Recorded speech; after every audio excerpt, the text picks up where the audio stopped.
The bolt cutters snapped with a dull thunk, the sound swallowed by the cavernous silence of the hallway. The metal disc of the lock, scarred with rust, fell to the concrete floor and rolled in a lazy, wobbling circle before settling with a tinny clink. Mark, her brother-in-law, kicked it with the toe of his steel-toed work boot. The small, violent motion seemed to echo his entire mood. "Well," he sighed, the sound loud in the corrugated steel canyon of A-block, "let's see the damage." He gripped the cold, corrugated metal door, his knuckles white, and hauled it upward. It screamed in protest, a metallic shriek that vibrated in Sarah's teeth and seemed to scrape directly against her nerves. The door slammed into the top of its housing with a final echoing boom that sent a cascade of dust motes swirling in the single flickering fluorescent bulb overhead. A wave of air rolled out, thick and dead. It smelled of mildew, of decomposing paper, of forgotten things. Sarah held the collar of her thin jacket over her nose, her eyes stinging. This was it, the grand inheritance. Unit A14, safety storage, population dust. This was the final punchline to the cruel joke her life had become. Wait, before you see what's inside, if this story already has your heart pounding, tell us where you're watching from. When forgotten boxes open, when second chances hide under dust and debt, subscribe and stay close. You'll never guess what's been left behind. Now, back to the lock clicking open. "Jesus, David," Mark muttered, his voice flat. He stepped just inside the threshold, but no further.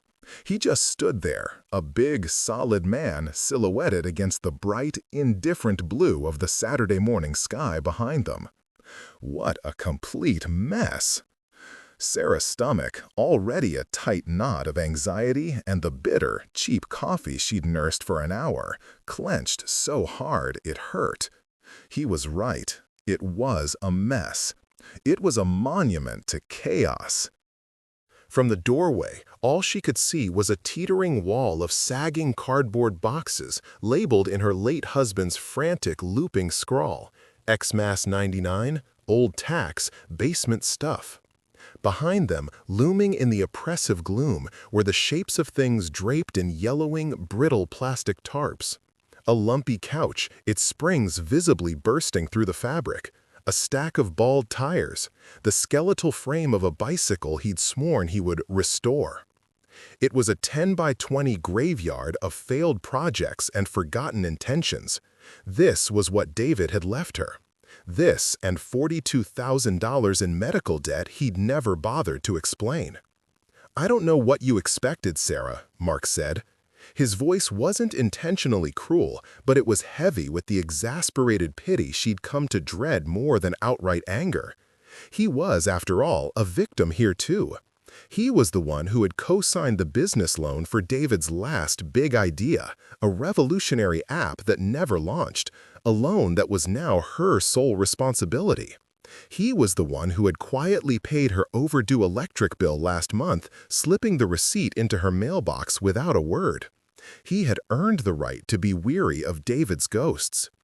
The man never threw anything away in his life. He just moved it, from one hole to another. And now this one's yours. "The lawyer said he paid the lease on this place 6 months in advance," Sarah said, her voice small, defensive. She hated how weak she sounded.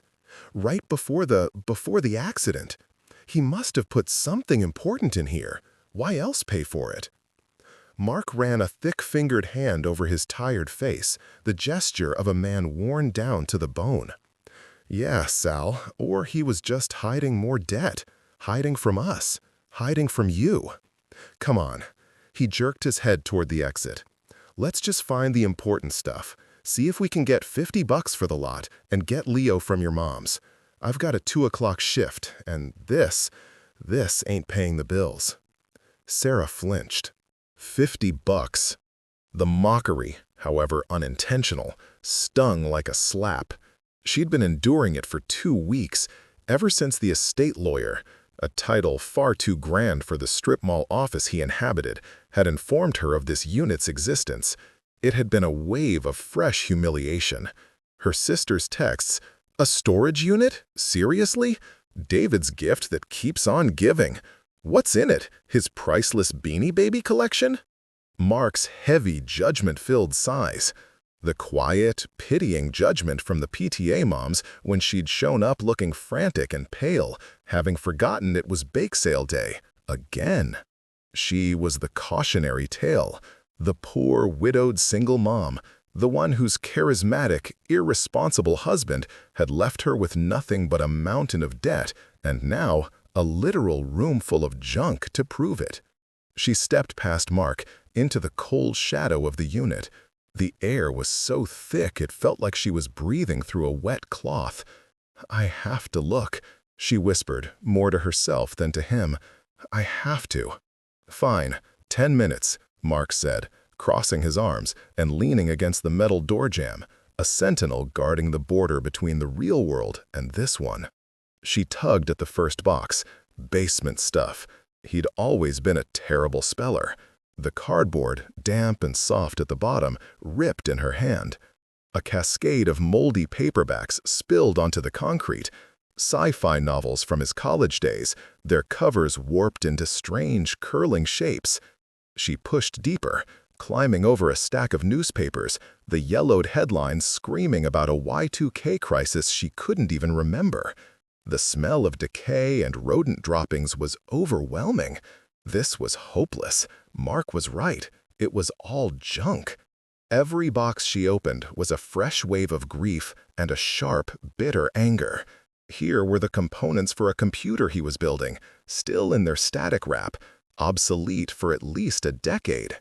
Here was the promotional material for his Go Local app, glossy flyers promising to revolutionize the neighborhood, the ones that had cost $6,000 they didn't have. She found an old guitar case. Her heart leaped for a second. He'd told her he sold his prized acoustic to pay for Leo's asthma medication 2 winters ago. She snapped it open, half expecting, what, cash? Instead, just the musty, empty velvet impression of the instrument. He'd probably pawned it for pennies and kept the case just to lie about it. "Sarah, stop!" Mark called from the doorway. He hadn't moved. He was like a museum-goer, observing the tragedy from a respectful, impatient distance. "You're just making it worse. You're torturing yourself. Let's call the junk haulers and be done with it. I'll even pay for it." Another offer of charity. It made her skin crawl. "No!" The word was sharp, surprising them both. She was breathing heavily, dust and frustration coating her tongue. She turned to face him, her small frame rigid. He paid for this. 6 months. He paid for this when he knew we couldn't pay the light bill. Why? Why would he do that if it was just this? She turned her back on him, a small, defiant act. She wouldn't give up. Not yet. She pushed past the lumpy, tarp-covered couch, deeper into the unit's suffocating darkness. She was climbing now, balancing on a tower of unstable boxes, risking a twisted ankle, not caring. And that's when she saw it. Tucked in the back corner, almost completely hidden by a leaning, water-stained mattress, was something that didn't belong. It wasn't a cardboard box. It was a dark green, military-style footlocker, the kind her own father, a Marine, had kept at the foot of his bed. It was solid, heavy, and impossibly clean. Unlike every other surface in the unit, it wasn't covered in a thick layer of dust. Someone had been here. Recently. "Mark," she said, her voice suddenly tight, all the frustration draining away, replaced by a cold, electric hum. "Help me." He saw the change in her expression, heard it in her voice. He sighed, pushing off the door jamb and finally, reluctantly, moving into the unit. He navigated the maze of junk, his boots crunching on plastic debris, his face a mask of skeptical resignation. What? You find his stash of gold bars, his secret map to Atlantis? Just help me pull this out." It was wedged tight. They grunted, dragging the heavy metal box across the concrete, the sound scraping and loud. It wasn't locked. Sarah's heart was doing a frantic, painful rhythm against her ribs, a hummingbird trapped in a cage. She looked at Mark, who just shrugged, his skepticism a heavy blanket. "Go on then. Open Pandora's box." She put her trembling hands on the two metal latches. They were stiff, cold, but they snapped open with a clean, satisfying snicked, snicked. She lifted the heavy lid. The first thing she saw was a thick, gray wool blanket folded neatly in a perfect military square. It smelled faintly of cedar, not mildew, cedar. Her breath hitched. She lifted the blanket. Beneath it, the box was neatly, obsessively organized. It was a life. His life. His high school letterman jacket, the one she thought his mom had kept, folded perfectly. A worn leather baseball glove, the pocket softened with oil, a baseball settled inside it. A cigar box. She opened it, expecting cigars, but it was full of goofy photos from their honeymoon in Mexico, photos she thought were lost when their old computer died. But that wasn't it. In the center of the trunk, nestled in a bed of what looked like shredded packing straw, was a smaller, beautifully crafted wooden box. It looked like a humidor, dark cherry wood with polished brass fittings. It was exquisite. It looked expensive. "What is that?" Mark asked, leaning closer, his cynicism momentarily forgotten, his voice a low rumble of curiosity. Sarah lifted the wooden box. It was heavy, dense, sandalwood. She recognized the scent instantly. David had always loved the smell of sandalwood. He said it smelled like old, smart libraries. She ran her fingers over the smooth, polished lid. There was no keyhole. She fumbled with a small brass clasp on the front, her fingers clumsy. The lid lifted on silent, well-oiled hinges. The box was full of paper. Not loose papers, not bills, not junk. Envelopes. Dozens of them. They were thick, expensive-looking, cream-colored stationery, the kind she hadn't bought since their wedding invitations. They were stacked in neat, chronological order, tied with a simple blue ribbon. On the top of the stack, a single envelope sat loose, separated from the others. Her name wasn't on it. Mark squinted, leaning in so close she could feel his breath on her cheek. What's it say? Sarah's vision blurred, the single fluorescent light fracturing into a star. She picked up the envelope, her fingers tracing the familiar, bold, looping handwriting. It felt like a ghost touching her hand. For Leo. On your 10th birthday, the cyclone. She dropped the envelope as if it had burned her. It fluttered to the filthy concrete floor. "What the hell?" Mark breathed, taking a step back. Sarah sank to her knees, ignoring the grime that soaked into the denim of her jeans. Her hand, moving on its own, reached back into the box and grabbed the next envelope in the main stack. For Leo, on your 16th birthday. The driver's seat, and the next. For Leo, the day you graduate, and the next. For Leo, your wedding day, and the next. For Leo, the day you become a father. Her breath left her in a single, ragged sob. It wasn't a sound of sadness. It was a sound of profound, terrifying, bone-deep confusion. Her son, Leo, was 7. David had been dead for 2 years. The dates on the letters stretched out into a future he would never, ever see. "Sal?" Mark's voice was gentle now, all the mockery gone, vaporized, replaced by a deep, resonant shock. "What is this? What did he do?" Sarah couldn't answer. She just clutched the impossible envelopes to her chest, the sharp corners digging into her skin. This wasn't junk. This wasn't debt. This was a plan. David, her impulsive, chaotic, live-for-the-moment husband, had made a plan. And for the first time in 2 long, bitter years, the story she had told herself about his death, about his mess, about the man who had abandoned her and their son, cracked wide open, splintering like a sheet of ice. The dust motes danced in the single shaft of light from the doorway, illuminating the wreckage of a life she thought she knew, and the impossible, terrifying treasure he had hidden right in the middle of it. She drove home in a complete humming daze, the wooden sandalwood box heavy on the passenger seat beside her, a silent, fragrant passenger. Mark had, for once, been utterly silent. He'd helped her carry the footlocker and the small box to her rattling Honda, his face pale and slack. You gonna be okay, Sal?" he'd asked, his voice rough. She'd nodded, unable to speak. He'd squeezed her shoulder, his big hand surprisingly gentle. "Call me.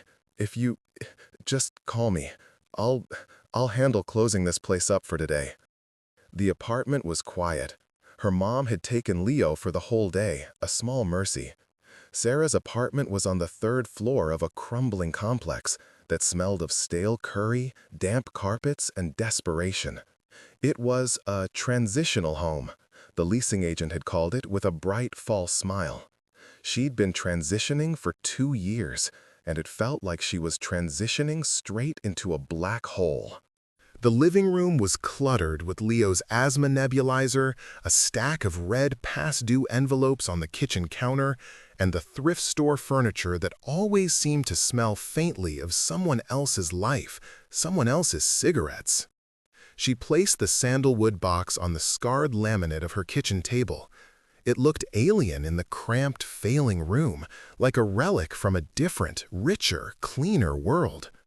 For an hour, she just stared at it. She made coffee she couldn't afford. She paid the water bill online, watching her bank account dwindle to double digits. She sorted Leo's laundry, her hands automatically folding small t-shirts and socks, her mind a million miles away. All the while, the box sat there, a silent, beautiful accusation, waiting. Finally, she sat down. Her hands were clean now, washed raw, but they still trembled. She untied the simple blue ribbon from the main stack and laid the envelopes out like a game of solitaire. There were 20 of them. 10th birthday, 11th birthday, 12th, all the way to 21st.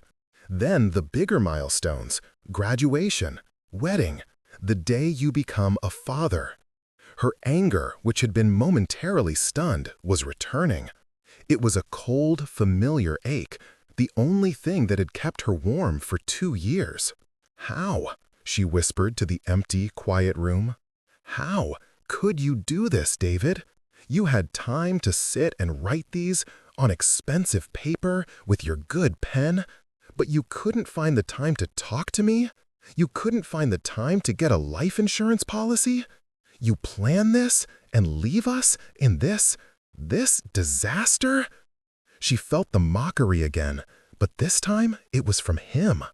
He was playing a long, elaborate, selfish game, writing letters to a fantasy future that didn't include her problems, while she was left to dig out from the rubble of their actual shared life. She snatched up the first envelope. "For Leo, on your 10th birthday. The Cyclone." She tore it open, ripping the thick paper. The ink was black, written with the expensive fountain pen she'd bought him for their 5th anniversary, the one she'd assumed he'd pawned long ago. "My dearest Leo, happy 10th birthday, buddy. 10, double digits. You're a big man now. I bet you're tall. I bet your mom is already complaining that you eat more than she does. I hope she's still making you eat broccoli, even though we both know it's alien food. I have a secret to tell you. Your mom is scared of roller coasters. Terrified. Ask her about the Teacups of Doom incident of 2015. She'll turn green. So today, your job is to hold her hand. She'll pretend she's being brave for you, but you and I know you're being brave for her. That's what men do, Leo. They're brave for the people they love, even when their own knees are knocking. I'm so sorry I'm not there to ride the cyclone with you. I always dreamed of that. That first big drop where your stomach flies up into your throat, there's no feeling like it. But when you get to the top, right before that drop, I want you to do something for me. Look out, as far as you can. See how big the world is? It's huge. It's full of scary drops and sharp turns, but it's also full of incredible views. Don't ever be afraid to ride, Leo. Don't be afraid of the drop. Don't be like me. Your mom, she's the best there is. Be good to her. She's your pilot, your co-pilot, and your navigator. My life didn't really start until I met her. Tell her I said that. Tell her I love her, and I'll see you both at the finish line. All my love, Dad. Sarah let the letter fall to the table. The tears she'd held back in the storage unit came, hot and silent. This wasn't the voice of the man who had left her. This wasn't the distant, angry stranger he'd become in that last year. This was the voice of the man she had married, the funny, poetic, deeply feeling man who had been her best friend. Her hands moved, faster now, less angry, more desperate, for Leo. On your 16th birthday, the driver's seat. 16. Man, oh man, you're driving. This is terrifying. I'm writing this, and I'm picturing you, probably with that ridiculous hair you must have. It's a family curse, son. Just accept it. Behind the wheel of a car. Your mom is probably a nervous wreck. She's probably bubble-wrapped the entire car. Don't let her install one of those tracking apps. A man needs a little freedom. But if she does, the disable code is probably your birthday. Just saying. But with that freedom comes a heavy, heavy responsibility. This car, it's not a toy. It's a tool, and it's a weapon. You treat it with respect. You never, ever get behind that wheel after you've been drinking, or with someone who has. You call your mom. I don't care if it's 3 a.m. I don't care if you're 200 miles away. You call her. She will come. She will always, always come for you. That's who she is. She's a superhero pretending to be a regular person, your own personal Clark Kent. And a quick word about girls, or boys, whoever you love, Leo, it doesn't matter. Be kind. That's the most important thing. Kindness is a superpower. It's more important than being cool or being rich or being right. Be the person who asks if they got home safe. Be the person who listens. Your heart is going to get broken. It's supposed to. That's how you know it's working. But never, ever be the one who breaks someone else's heart carelessly. Be a gentleman. Be a good man. Your mom is showing you how every single day. Just watch her. Watch how she treats the cashier, the mailman, the stray cat. That's your blueprint. I'm so proud of you. I can't even begin to tell you. All my love, Dad. Sarah was choking on her sobs now, her shoulders shaking. This was a parenting manual, a manifesto of love from a man who knew he wouldn't be there. He knew. The thought hit her with the force of a physical blow. The car accident. The police report had said he drifted over the center line on a clear night. No other cars involved. No drugs, no alcohol. They'd chalked it up to fatigue. He was probably just tired, ma'am, working too hard. But this wasn't the work of a man who was just tired. This was the work of a man who was running out of time. She remembered the fights, his sudden, inexplicable exhaustion, the physio appointments for a bad back he'd started going to across town, his refusal to go to the ER that one night. It's just heartburn, Sal. Stop fussing. He hadn't been lazy. He hadn't been depressed. He'd been what? She looked at the box. The letters were just the top layer. Beneath them, What else was in there? She'd been so focused on the letters, she hadn't even looked. She grabbed her keys. She didn't bother to wipe the tears from her face. She had to go back. It wasn't a choice, it was a compulsion. She had to know why. Why this and not them? Why letters and not the truth? The storage facility was a different, more menacing place at night.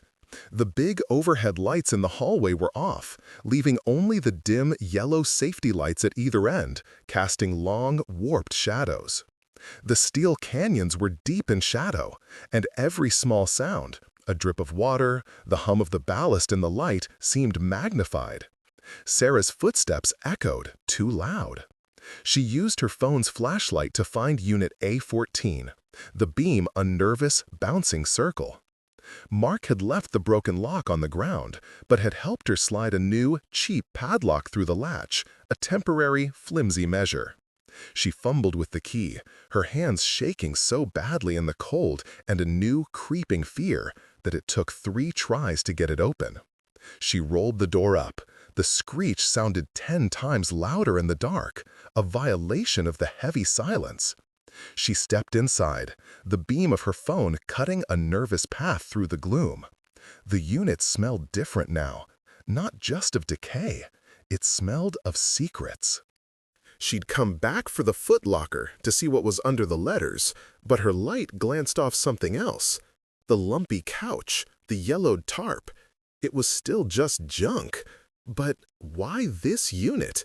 Why pay $150 a month, money they desperately needed for groceries, for Leo's copays, just to store letters and old junk?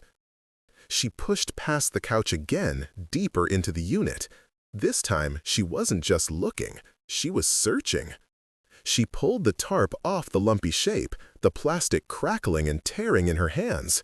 It wasn't just a couch, it was a strange, half-assembled thing. A chair, maybe, but with strange metal supports and padded braces and articulated joints. It looked like a piece of high-tech medical equipment. It was bolted to a heavy plywood base. "What is this, David?" she whispered, running her hand over the smooth, sanded wood of the armrest. It was beautiful, crafted with an artist's care. Her light found another stack of boxes, one she hadn't seen, tucked behind a set of filing cabinets. These weren't labeled XMAS 99, they were labeled with technical-looking codes. P03, brackets, Alpha Test, straps, V02, actuator. This wasn't a hoarder's pile, this was a workshop. Her light found the filing cabinet. It was locked, of course. She ran back to the footlocker, her heart pounding. She dumped everything out onto the wool blanket, the jacket, the glove, the photos, the sandalwood box. Taped to the bottom of the heavy trunk was a single, tiny key, labeled with a piece of masking tape, A14, desk. She sprinted back to the cabinet, her breath fogging in the cold air, and unlocked the top drawer. It wasn't full of old tax returns. It was full of sketches. Detailed architectural blueprints, page after page of them, all signed and dated in his familiar hand. Pediatric mobility chair, V3.4, adjustable support mechanism, micro-hydraulic lift. Her breath caught. Pediatric, for children. She remembered his big idea, the one that had cost them $6,000. The one Mark was still paying for. "It's a chair, Sal," he'd said, his eyes wild with an excitement she hadn't seen in years. "It's going to change everything for kids with mobility issues, kids like Leo." She'd dismissed it instantly, angrily. They were drowning in debt. Leo's asthma was bad that winter, and he was talking about a chair? "David, we can't afford a hobby," she'd snapped, her voice cold. "We need a job." He had never mentioned it again. Her hand, shaking, went to the bottom drawer. It was stuffed with files, invoices, receipts, stacks of them. But they weren't for brackets and actuators. They were from Lakeview Cardiology Associates, St. Jude's Oncology Testing, Mercy Hospital Billing. Red stamps, final notice. Her knees went weak. She slid to the floor, the phone clattering from her hand, its beam pointing at the ceiling like a spotlight on a crime scene. She grabbed the files, pulling them out into the sliver of light from the hallway. Patient David H. Miller. Diagnosis: non-ischemic cardiomyopathy, stage 3. Prognosis: poor. Recommend transplant evaluation. Life expectancy 18 to 24 months. The dates, one after another, starting 18 months before his death. All those late nights at the office, the business trips to the city. They were doctor's appointments. They were chemo infusions. They were tests. The physio he was going to for his bad back was cardiology. It was all a lie. A terrible, elaborate, heartbreaking lie. She found a smaller, spiral-bound notebook at the bottom of the drawer. His handwriting. October 14. Dr. Patel says 18 to 24 months without a transplant, maybe less. The list is a long shot, he says. Best case, I get a few good years. Worst case, 6 months. How do I tell her? How do I tell Sarah she married a broken down? I can't. Not with the bank account empty. I can't. Not with fear. I can't be the thing that breaks her. October 20. The chair. The patent. It's the only way. If I can finish it, if I can sell it, I can leave them something, a legacy. Not just bills. I can make it right. I just need time. Please, God, just more time. November 5. Mark co-signed the loan. God, I feel like scum. He thinks it's for the app. I told him it was. I needed the money for the prototype parts and the new specialist in Chicago. The lies. They're like bricks. I'm building a wall out of them. I'll pay him back. I swear, if this thing works, I'll pay everyone back. January 12. So tired. The meds make me foggy. I snapped at Sal today about the stupid mail. She looked at me like she didn't know me. That's the worst part. I'm becoming a ghost in my own house. Leo asked me to play catch. I had to say no. I told him my back was bad. He just nodded and went to his room. I am failing them. I am failing everyone. I sat in the car and cried for an hour. February 3. Got the unit, A14. Moved the workshop out of the garage. I can't have Sarah finding the medical bills. I can't have her finding me like this, weak and sick. I'll work here. I'll finish it here. It's quiet. It's mine. I just need more time. April 10. The patent is filed. The lawyer says it's strong. Patent pending. It's real. Now I just need to find a buyer. I'm so tired, David. I'm so tired.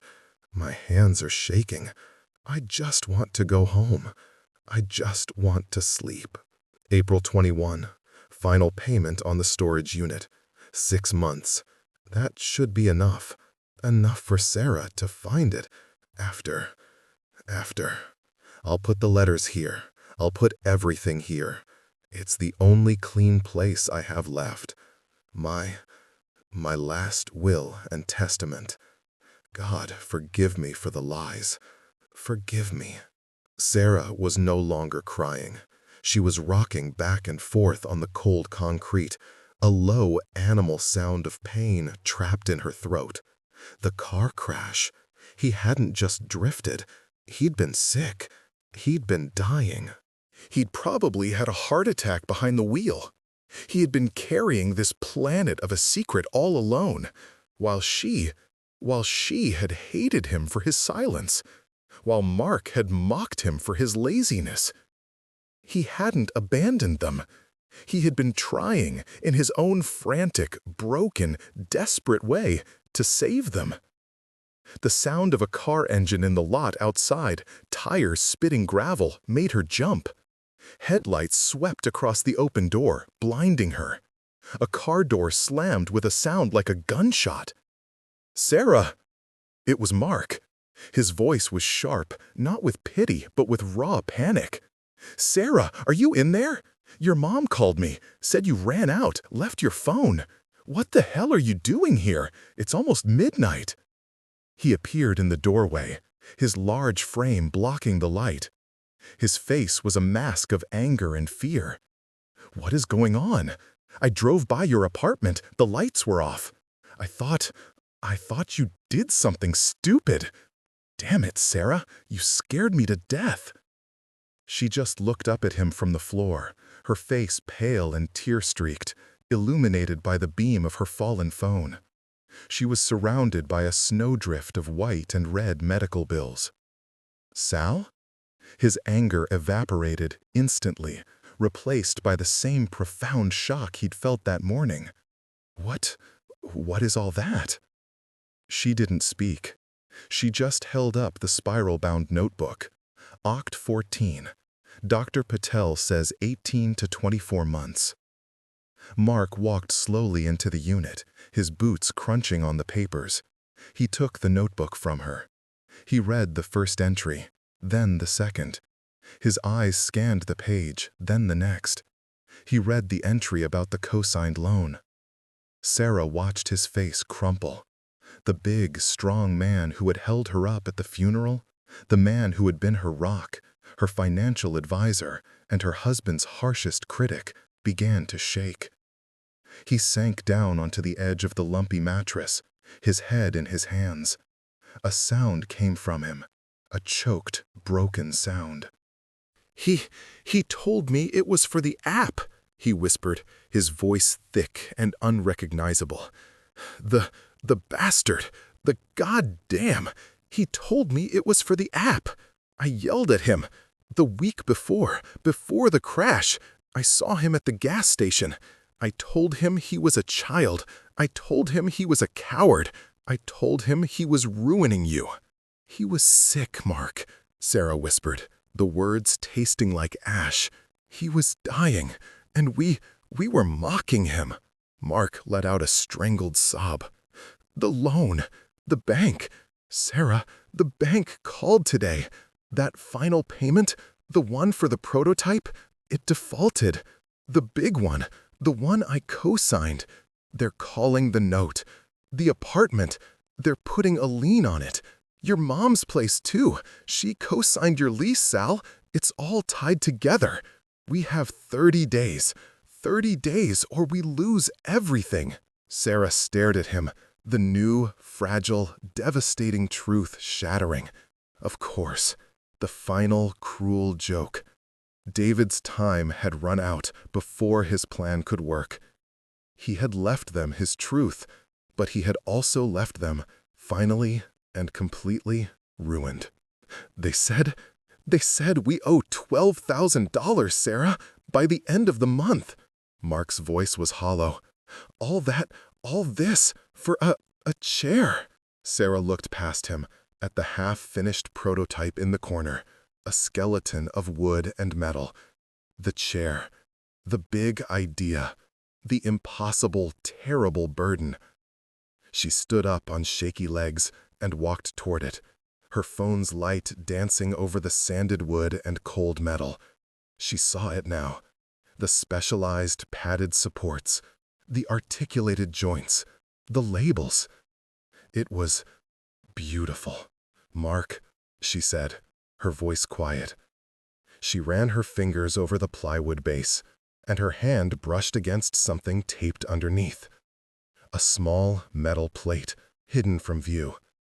She ripped it off. Read this now."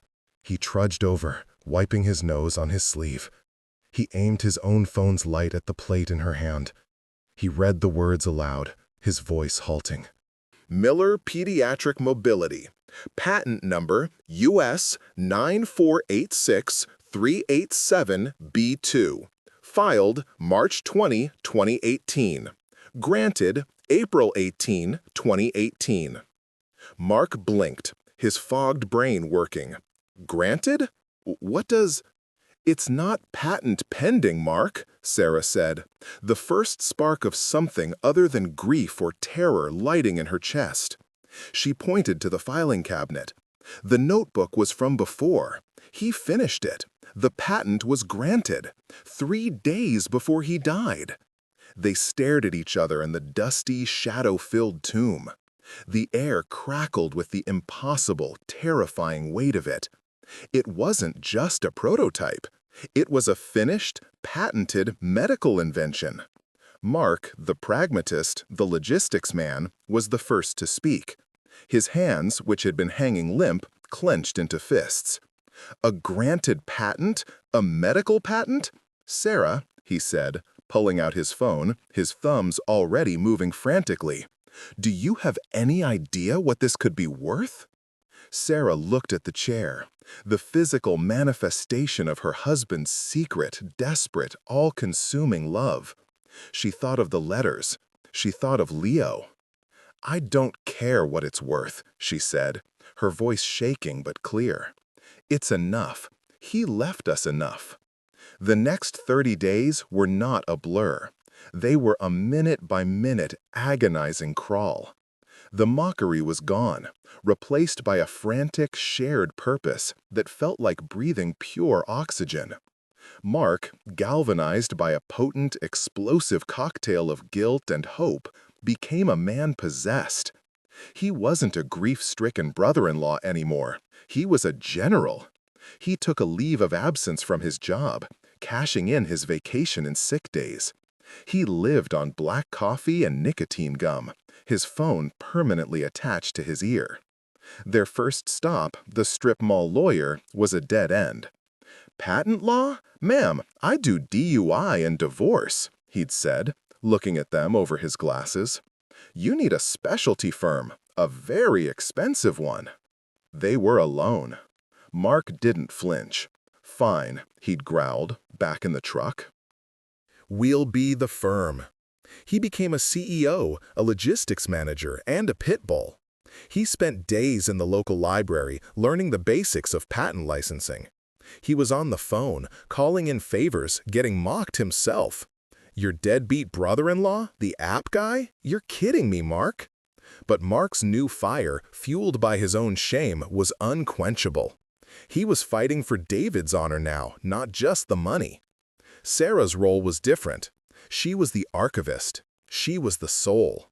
While Mark made calls, she went back to the unit, not to mourn, but to excavate. She packed the letters, the photos, the baseball glove, and took them home. They were the heart. But she knew there was more. She found it, hidden in a false bottom inside the lumpy prototype couch, a laptop. She took it home, her hands shaking. It booted up. The desktop was clean, except for one file, a video file. For Sal. She clicked it. David's face filled the screen. He was pale, shockingly thin, sitting in the storage unit. The chair was visible behind him. He wasn't smiling. If you're seeing this, it means I'm gone.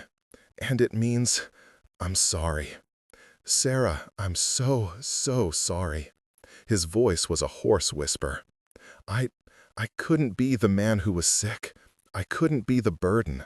I could only be the man who was building this. This is my apology. This is my I love you. It's all for you and Leo. It works, Sal. It really works. Don't let it be for nothing. Don't let me be for nothing. The screen went black. This video became their sales pitch. The rejections were brutal. Days 10 through 20 were a special kind of hell. The first company, a large, impersonal medical conglomerate, met with them, took a copy of the patent, and showed them the door. 2 days later, they received a letter from the company's lawyers threatening them for patent trolling. Mark almost tore the phone in half. The second company executive, a slick man in a suit, listened to their story, watched the video, and offered them $5,000 for the prototype. As a curiosity, the patent's worthless without clinical trials, which you can't afford. Frankly, Mrs. Miller, he'd added with a smug little smile, this grieving widow angle is a bit much. Take the deal. Mark, in a quiet rage, had simply closed the laptop, stood up, and said, "Get out." They were on day 28, 48 hours until the bank seized everything. Mark was slumped at Sarah's kitchen table, his head in his hands, defeated. "It's over, Sal. I'm sorry. I failed him. I failed you." Sarah, who had been holding David's notebook, opened it. "Falling down isn't failing, buddy. Failing is staying on the ground. You get back up." He wrote that, for Leo. She looked at Mark, her eyes clear. "Get up, Mark." And he did. Fueled by a final desperate surge, he spent all night searching, not for companies, but for communities. He found a rare disease forum for parents of children with osteogenesis imperfecta, brittle bone disease. And he found a name, Auris Medical, a smaller, specialized company based in Boston, run by a CEO named Eleni Auris. He found her email. At 2 a.m., he sent her a single, desperate message. The subject, US 9486387B2. He built it for them. He attached the video. He got a reply at 4 a.m. "I'm on the 6 a.m. flight. Eleni Auris." Day 30, the last day. They met her at the storage unit. The power was scheduled to be cut at noon. The work lights were running on Mark's truck battery. Eleni Auris was a sharp, elegant woman in a tailored suit, but her eyes were weary, sad. She didn't look at them. She walked straight to the chair. She spent 10 minutes examining the prototype, her hands adorned with a simple gold band tracing the articulated joints. She read the patent abstract Mark had printed out. Finally, she looked at Sarah. "Your husband, he was a brilliant engineer." "He was a good man," Sarah replied, her voice steady. "My daughter, Zoe," Miss Auris said, her voice soft.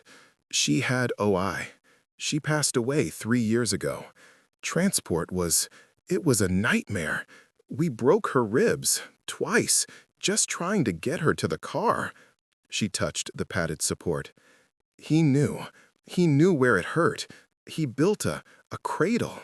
She turned to Mark. "I'll buy it. The patent, the prototype, all ancillary designs. Our offer is $100,000. Mark, filled with a new, holy fire, didn't even blink. $200,000, plus a 2% royalty on every unit sold, for 10 years. And, he added, his voice breaking just once, you have to call it the Miller-Leo chair, after the man who built it and the son it was for." Ms. Auris looked at Sarah, who was clutching the laptop with David's video. Sarah just nodded, tears streaming down her face. Ms. Auris smiled, a real, sad, beautiful smile. "The Miller-Leo chair. I like that." She held out her hand. "My legal team will have the papers to you by 3 o'clock. We'll wire the advance by 5. You'll make your deadline, Mrs. Miller." 1 year later. The sun was setting over a small, neat backyard. The grass was green and soft. There was a new swing set in the corner, the yellow plastic bright against the evening sky. The smell of charcoal and grilled hot dogs hung in the warm, late summer air. From the kitchen of the small, purchased 2-bedroom house, the sound of laughter. Sarah stood by the sliding glass door, watching. Leo, now 8, was running across the lawn, his asthma forgotten, his lungs strong. He was playing catch with his Uncle Mark. Mark was using a worn, oiled leather baseball glove. The cramped third-floor apartment was a distant nightmare. The past due notices were gone. The rattling Honda was gone, replaced by a safe, reliable Subaru. The debt was gone. But that wasn't the change, not the real one. Mark worked for Auris Medical now, as the liaison for the Miller-Leo project. He traveled, He was fulfilled. He was paying for the BBQ, not out of obligation, but out of joy. Sarah, using the money from the sale, had gone back to school. She was finishing a paralegal certificate with a focus on patent law. She wanted to help the other Davids of the world. Sarah walked over to the new, clean kitchen counter. The sandalwood box sat in the center, right where she saw it every morning. It was no longer a symbol of secrets. It was a fixture, a member of the family. On a dedicated shelf above it sat the other letters, a library of a father's love. This morning had been Leo's 8th birthday. Together, they had opened the next envelope. 8! Happy birthday, big man! 8 is a great year. You're old enough to have real opinions, but young enough that nobody expects them to make sense. Use this power wisely. Today, I want you to build something. I don't care what. A Lego tower, a sandcastle, a blanket fort in the living room. I want you to build it as high as you can. And when it falls down, and it will fall down, Leo, that's what towers do, I don't want you to cry. I want you to look at the mess. I want you to find the piece that made it fall. And then I want you to build it again. Better this time. Falling down isn't failing, buddy. Failing is staying on the ground. You get back up. You always get back up. For your mom, for yourself. You hear me? I love you more than all the stars. Dad. Hey, Sal, Mark called from the yard. He had Leo perched on his shoulders. The grill master requests her burger, and your sidekick here demands extra ketchup. Leo giggled. Yeah, Mom, the grill master commands you. Sarah smiled. The hollow ache in her chest, the one that had lived there for 2 long, bitter years, was gone. It had been filled, not with money, but with the truth. She was no longer the woman who had been left behind. She was the woman who had been left a legacy. She looked at the box. Last night, long after Leo was asleep, she had finally opened the last letter, the one she'd found taped to the very bottom of the sandalwood box weeks ago, the one that was just for her, for Sarah. When you're ready. She'd been ready. My Sal, my North Star. If you found this, you found me. All of me. The sickness, the debt, the chair, and the letters. I know you hate me. I know you're hurt. I'm sorry. I was a coward. I couldn't bear to see your pity. I could only bear to see your strength. I had to believe you were strong enough to survive this, to survive me. But I left you the only weapons I had. The chair, that was for your future. The letters, that was for his. And for you, all I have left is the truth. I loved you. I loved you more than the work, more than the secret, more than I was afraid of dying. Your love was the only thing that didn't hurt. Don't let my fear be the end of our story. Let this be the start of yours. Be brave. Ride the cyclone. I'll see you at the finish line. He was a lunatic, you know that, Mark said, coming up behind her and handing her a beer. He'd seen her looking at the box. Sarah leaned back against him, smiling. He was a genius. Yeah, Mark said, his voice thick as he looked at Leo, who was now attempting a cartwheel on the grass. Yeah, he was. Sarah took a deep breath, the air clean, smelling of new-cut grass and charcoal smoke. Not mildew, not dust. She slid the letter for Leo's 8th birthday back into its envelope, closed the heavy sandalwood lid, and for the first time in a long, long time, she left the shadows behind and walked out into the fading sunlight toward the laughter of her son.